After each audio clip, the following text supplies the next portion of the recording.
दोस्तों को अस्सलाम वालेकुम, नमस्ते।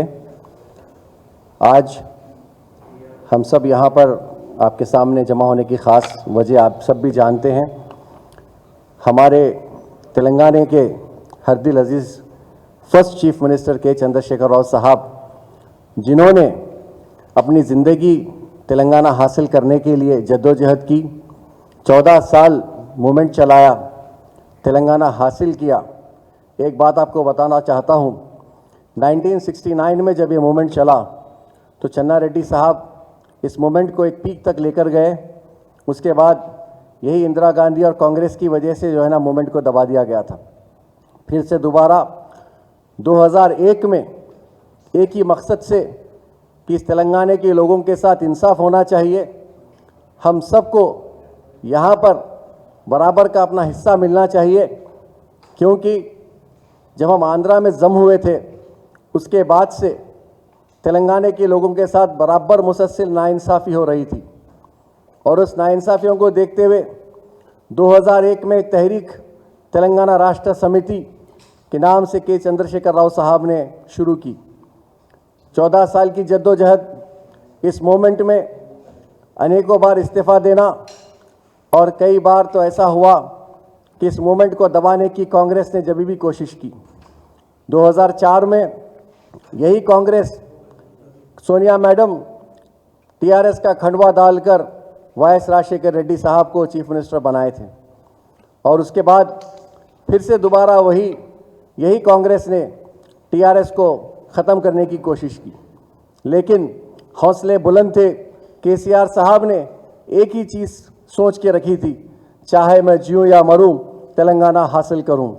उसी के साथ 2009 में उन्होंने 11 दिन भूख हड़ताल बैठा। इस 11 दिन की भूख हड़ताल में उन्होंने अभी नहीं सोचा कि मेरे फैमिली का कल का क्या होगा। उन्होंने सोचा तो तेलंगाना की आवाम के बारे में सोचा, तेलंगाना के लोगों के बारे में सोचा, तेलंगाना पे हो रही नाइंसाफ़ी के बारे में सोचा।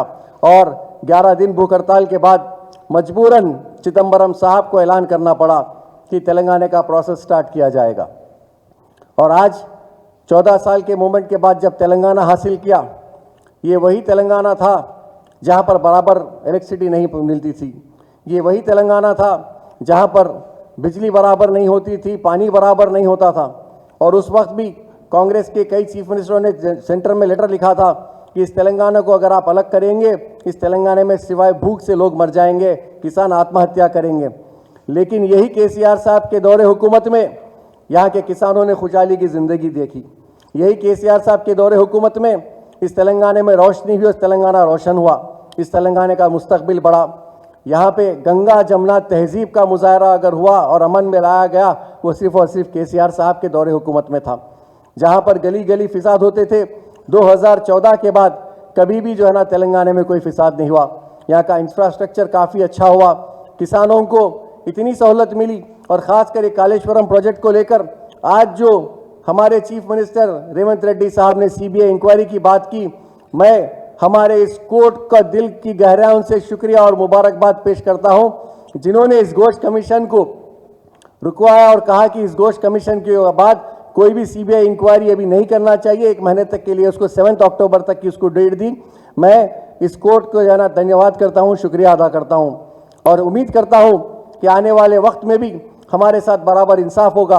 क्योंकि एक तरफ आज की इस हुकूमत सिवाय केसेस के सीबीआई इंक्वायरी, आईटी, सीबीआई के बाद ईडी, ये सारे चीज़ें जो है ना, रेवंत रेड्डी साहब जो कांग्रेस के चीफ मिनिस्टर है, आज नरेंद्र मोदी साहब के नक्शे कदम पर हमारे केसीआर साहब के ऊपर निशाना लगाया जा रहा है। एक तरफ से दिल्ली में हमारे राहुल गांधी साहब ये कहते हैं कि ये सीबीआई, ईडी, आईटी, ये सब जो है ना एक पॉलिटिकल पार्टी को ये जो है ना डैमेज करने की कोशिश कर रही है। लेकिन वहीं पर उसी कांग्रेस के चीफ मिनिस्टर रेवंत रेड्डी साहब उसी हरदमों को इस्तेमाल करते हैं और हमारे केसीआर साहब को, केटीआर साहब को, हरीश राव साहब को बार बार जो है ना इसमें मुलविस करने की कोशिश कर रहे हैं। मैं आज इस मीडिया के ज़रिए आवाम को एक बात बता देना चाहता हूँ, ये छोटे भाई बड़े भाई का ड्रामा जो चल रहा है, कल असेंबली में उन्होंने कहा कि मैं बड़े भाई से मिलने बार बार दिल्ली जाऊंगा। हम सब चीफ मिनिस्टर उनको बड़ा भाई मानते हैं और मैं खासकर उनको बड़ा भाई मानता हूं। मैं रेवंत रेड्डी साहब से एक सवाल करना चाहता हूं, जब केसीआर की हुकूमत थी, जब भी वो सेंटर में बीजेपी के चीफ प्राइम मिनिस्टर थे, लेकिन कभी भी यहाँ से हमारे केसीआर साहब को दिल्ली जाने की ज़रूरत नहीं थी। यहाँ की खुशहाली के लिए वो काम करते रहे, आवाम के लिए काम करते रहे, किसानों के लिए काम करते रहे, यहाँ के गरीबों के बारे में सोचते रहे, लेकिन कभी भी उन्होंने दिल्ली का दरवाज़ा नहीं खटखटाया। मैं एक बात याद दिला देना चाहता हूँ, ये जीएसटी के नाम पर आज भी दिल्ली तेलंगाना का कर्जदार है। जब केटीआर साहब ने ये आवाज़ उठाई थी, उसके बाद वहाँ से कोई जवाब आना शुरू नहीं हुआ, खामोशी इख्तियार हो गई। आज इस मीडिया के ज़रिए मैं तमाम लोग तेलंगाना के आवाम को आगाह करना चाहता हूँ, ये बड़े भाई छोटे भाई का ड्रामा ये सिर्फ दिखावे का नहीं है, क्योंकि रेवंत रेड्डी साहब ने अपने स्टेटमेंट में कहा था, मेरी स्कूलिंग आरएसएस से हुई, मेरा कॉलेज तेलुगु देशम से हुआ और मैं नौकरी आज जो है ना कांग्रेस में कर रहा हूँ। तो मैं एक ही सवाल करना चाहता हूँ, क्या आप अपनी नौकरी वफादारी से कर रहे हैं या फिर आपके इस कॉलेज और स्कूल के जो है ना प्रिंसिपल के बताए हुए रास्तों पर चल रहे हैं? आज बार बार ये आईटी, ईडी, सीबीआई ये सब करने से आपको कुछ हासिल होने वाला नहीं है। मैं इस मीडिया के जरिए तेलंगाना के आवाम को कहना चाहता हूं, ये केसीआर साहब वही केसीआर है जिन्होंने इस तेलंगाना को रोशनी दी, इस तेलंगाना की तरक्की के लिए काम किया, किसानों को खुशहाली दी, जिस घर में बेटी उनको कल्याण लक्ष्मी और शादी मुबारक के नाम पर उनको इज्जत से विदा किया, बच्चों को एजुकेशन दिया, 1000 से ज़्यादा रेसिडेंशियल स्कूल्स खोले गए और खासकर माइनॉरिटी में 204 रेसिडेंशियल स्कूल खोले गए, जिसमें 1,30,000 लड़के और लड़कियां तालीम हासिल कर रहे थे। लेकिन आज आंध्रा की हुकूमत, कांग्रेस की हुकूमत आने के बाद फिर वही आंध्रा वाला सुलूक, जहां पर एक ज़माने में आंध्र प्रदेश में 10 रेसिडेंशियल स्कूल थे, आज आहिस्ता आहिस्ता 204 रेसिडेंशियल स्कूल को कम कर दिया जा रहा है। आप डाटा निकाल के देखिए, 1,40,000 बच्चे जहां 2023 तक पढ़ते थे, इस साल के एडमिशन में वो 1 लाख भी बराबर पूरे नहीं हो सके। इसकी वजह क्या है? आप जब सीबीआई की बात करते हैं तो मैं आपसे कहना चाहता हूं, आप बराबर सीबीआई इंक्वायरी करवाइए, लेकिन उन पे करवाइए जिन्होंने आज जो यूरिया के नाम पर ब्लैक मार्केटिंग का काम कर रहे हैं। आप सीबीआई इंक्वायरी उन पे करवाइए जो हाइड्रा के नाम पर गरीबों के घरों को तोड़ रहे हैं। आप सीबीआई का नाम लेते हैं क्योंकि एक प्राइवेट ऑर्गेनाइजेशन जिसको आप इस्तेमाल करना चाहते हैं, तेलंगाना के अवाम खामोश बैठने वाली नहीं है। कल वक्त आएगा, आप देखेंगे इसी सीबीआई, इसी आईटी, इसी ईडी को लेकर जब आप आगे बढ़ रहे हैं, तेलंगाना की आवाम आपको मुंह तोड़ जवाब देगी और आपको दोबारा कभी भी तेलंगाना में कांग्रेस का नामो निशान नहीं दिखेगा। मैं इस मीडिया के जरिए तेलंगाना की आवाम को एक बात का मैसेज देना चाहता हूं।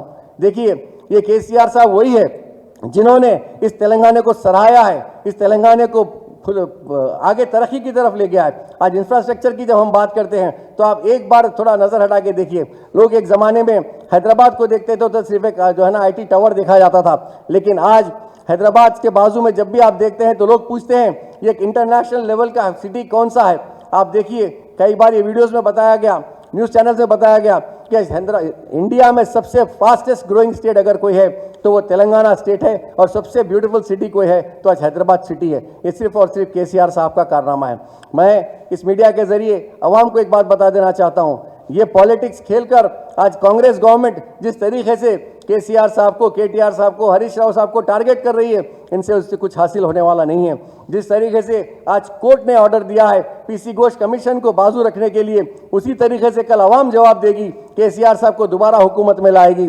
और ये साथ जो कांग्रेस हुकूमत हमारे साथ जुल्म का गुजारा कर रही है, मैं इस मीडिया के जरिए और मेरे बहनों से सवाल करना चाहता हूं, जहां पर रेवंत रेड्डी साहब ने आपको 1 तोला सोना देने का वादा किया और जिस तरह गुज़िश्ता हुकूमत में केसीआर साहब आपको 1,01,16 रुपए दे रहे थे, इन्होंने मजीद और 1 तोला सोना बढ़ाया।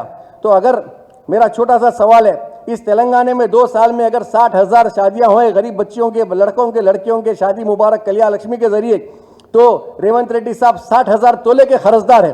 क्या आपका हक नहीं है कि आप अपना हक ले ले? आप उनसे पूछे, उनसे बात करें।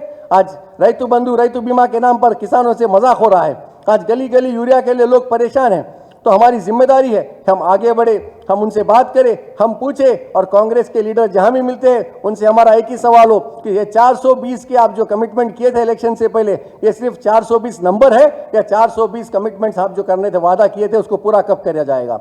आप हमारे बीच में रहते हैं, हमारे बात करते हैं, हमारे बारे में सोचते हैं, तो हमारी सबसे पहली अव्वलीन जिम्मेदारी ये है कि केसीआर साहब के बारे में सोचें। केसीआर साहब ने जिस तरीके से तेलंगाना को उन्नति की तरफ लेके गया, जिस तरीके से केसीआर साहब ने इस तेलंगाना को हरा भरा किया है, जिस तरीके से कालेश्वरम प्रोजेक्ट को बनाया, जिस जमाने में गोदावरी नदी सूख चुकी थी, आज इसी कालेश्वरम की तरफ से आज गोदावरी हरी भरी है।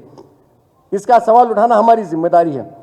150 किलोमीटर का जो गोदावरी तो कनेक्शन है कालेश्वरम की तरफ से, इसके जिम्मेदार कौन है?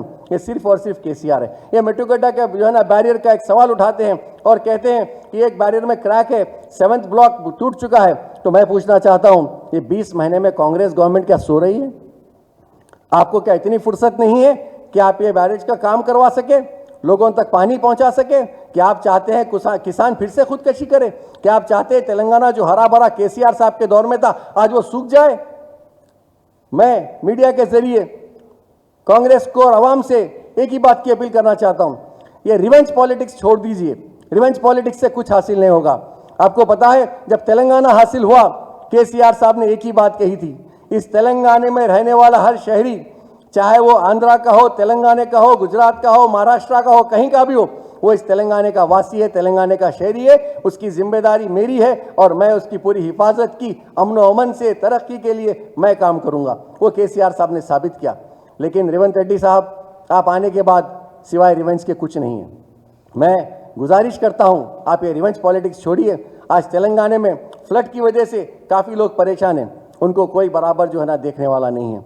आज यही बीआरएस चौरस्तों पे, रोडों पे, गांवों में जहां जहां फ्लड आए वहां पे अपने जो है ना लीडर्स काम कर रहे हैं। आप लोग आज मशीनरी आपकी पूरी फ्लॉप हो चुकी है। मैं डिमांड करता हूं इस मीडिया के जरिए कि आप ये सारे काम बंद कर दीजिए।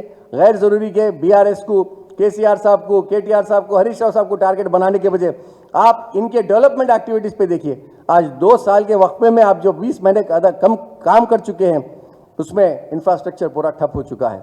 गवर्नमेंट मशीनरीज बराबर काम नहीं कर सक रही है क्योंकि आपको डेवलपमेंट की फिक्र नहीं है। आपको अगर फिक्र है तो रिवेंज की है। मैं पूछना चाहता हूँ, ये रिवेंज से क्या हासिल होगा? कुछ नहीं। कल के दिन तेलंगाना से ही नहीं, अगर इस तरीके से काम चलते रहा तो सारे हिंदुस्तान से कांग्रेस बाहर हो जाएगी।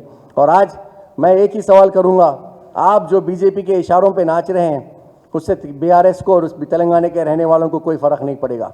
आप चाहे अपने बड़े भाई की सुनिए, बड़े भाई से मिलिए, बड़े भाई से काम कीजिए, लेकिन आप इस तेलंगाना के एक एक वोटर के जिम्मेदार है। जो आपको काम करना है, उनका हक अदा करना है, उसके बारे में सोचिए। आज केसीआर साहब ने जिस मेहनत से 14 साल जद्दोजहद करके तेलंगाना हासिल किया और दोबारा 10 साल के टाइम पर तेलंगाना को डेवलप किया, यहाँ के लोगों के चेहरों पर खुशहाली लाई, यहाँ के बच्चों को जो है ना अच्छी शादी मुबारक की स्कीम से जो है ना आगे बढ़ाई, अच्छी इज्जत से शादी करवाई, एजुकेशन प्रोवाइड किया, ओवरसीज एजुकेशन दिए, माइनॉरिटीज़ को खासकर उन्होंने बहुत सारे काम किए।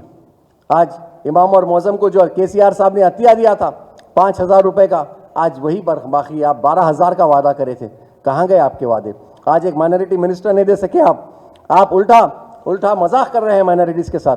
किसी को एमएलसी देते हैं, उसके बाद उसको हटाते हैं, एक नए नाम को आगे बढ़ाते हैं। इसका क्या मकसद है? आपको पता होना चाहिए।